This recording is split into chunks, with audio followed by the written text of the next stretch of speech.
Welcome back. While public libraries are finally reopening after having been shuttered this past year due to COVID-19, one Bronxite found ways to safely share free books for all through his book exchange initiative founded in 2018. Joining us now to share more and invite us to an upcoming virtual book club is Brandon Montes, founder of Norwood Community Library. Welcome, Brandon. Always a pleasure seeing you. Thank you. Thank you so much for having me. Hi, everyone. Of course. Hey, so for those who are not familiar, can you share more about Norwood Community Library and what made you launch this initiative in 2018? Awesome. Yeah. Well, basically, the Norwood Community Library is a mutual aid approach to getting books out to us here in the Bronx. We take books from the community and give them out to the community here in the VX. So it's for us, by us. Basically, we provide books every weekend on Gun Hill Road between Wayne and Bainbridge Avenue. And it's been going since 2018. We've given out thousands of books at this point, and I love it. It's getting the neighborhood reading, and it's getting the Bronx reading. I love it. And there are no strings attached. Just as he said, folks, there are free books just for exchanging and for, getting the Bronx reading as well.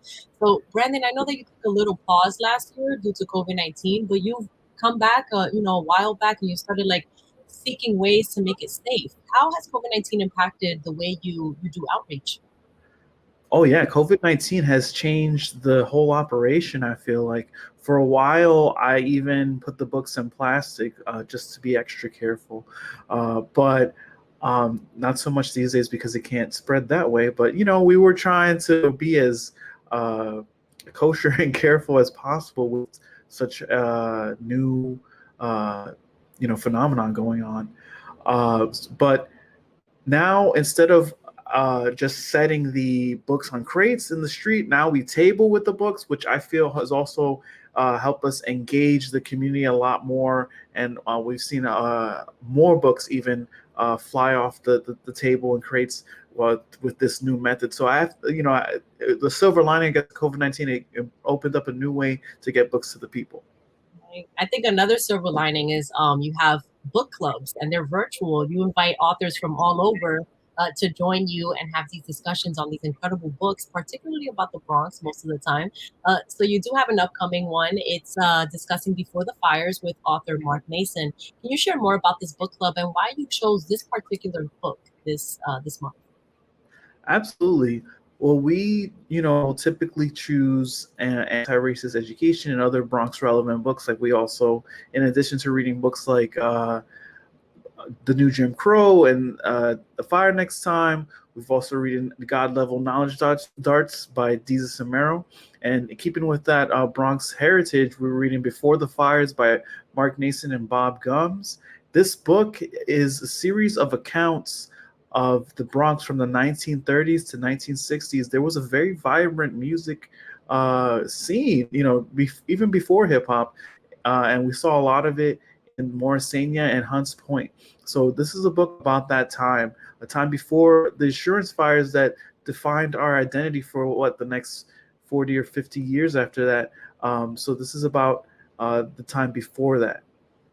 Yes. So I definitely got my copy. I started reading it and I think it's incredible and provides that kind of just that cultural account or historical knowledge from people that actually lived in Morrisania in the Bronx. So oral history, in a book, it's incredible. And I think that everyone should definitely pick up a copy. I know Brandon sent some links over to us. Where can we find it right now? It's sold out on Amazon, but we have other sources, no? Yes. Well, we have Fordham Press because Dr. Nason is a professor at Fordham University. He's been teaching there, I believe, for almost 50 years, so quite the long tenure there. But this book of it is available on Fordham Press. But also, if you go to the website for the book cooperative Blue Stockings on the internet, on the good old internet there, Blue Stockings, the book cooperative in Manhattan, and they will be able to send you that book to your home, no problem as well.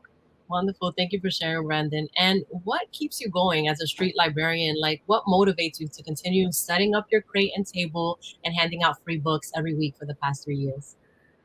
What keeps me going is that this is proof that we are a community of readers. We're more than just Yankee Stadium and the zoo. We're more than just a history that of a lot of hardships. We are a dynamic, diverse, educated people, and we read, and there are countless times I can recall having conversations with people who are excited to read, or picking up something new every weekend with the community library, and I love it. It keeps me going because I love it so much, and it's something positive here for us in the Bronx.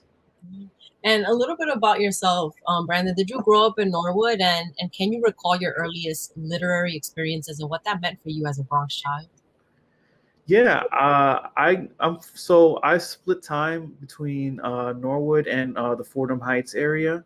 I'm originally from uh, Marion Avenue, 184th, and so my first literary experiences were borrowing books at the NYPL over on I believe Fordham and Bainbridge, and you know, growing up with my mom, we had a lot of rules, but I was always allowed to go to the library, and but also it was a place where I could explore and find different things, different walks of life available at my fingertips at the library. Um, so that would be, I would say, my first experience going to the NYPL on Fordham and Bainbridge in the I guess in the '90s and stuff like that.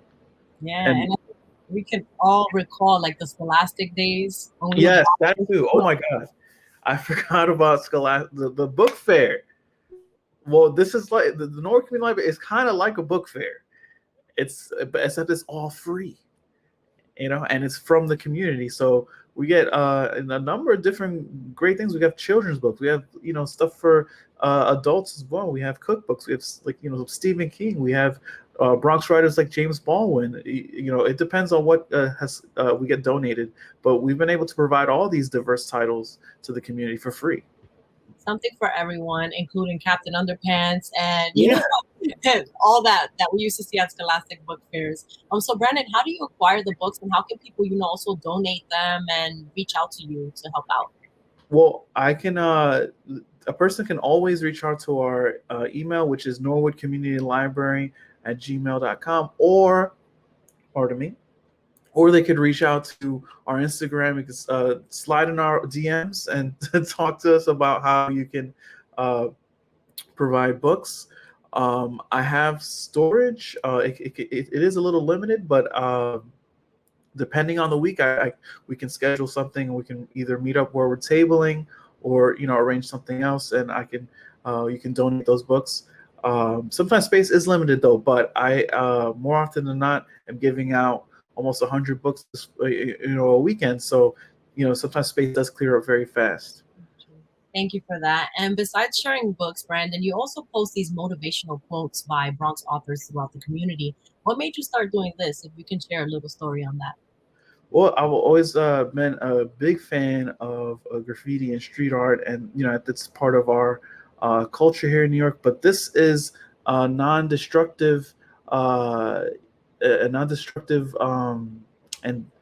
maybe safer is the wrong word, but a bit safer approach in the sense that it's painter's tape, so you can peel it right off.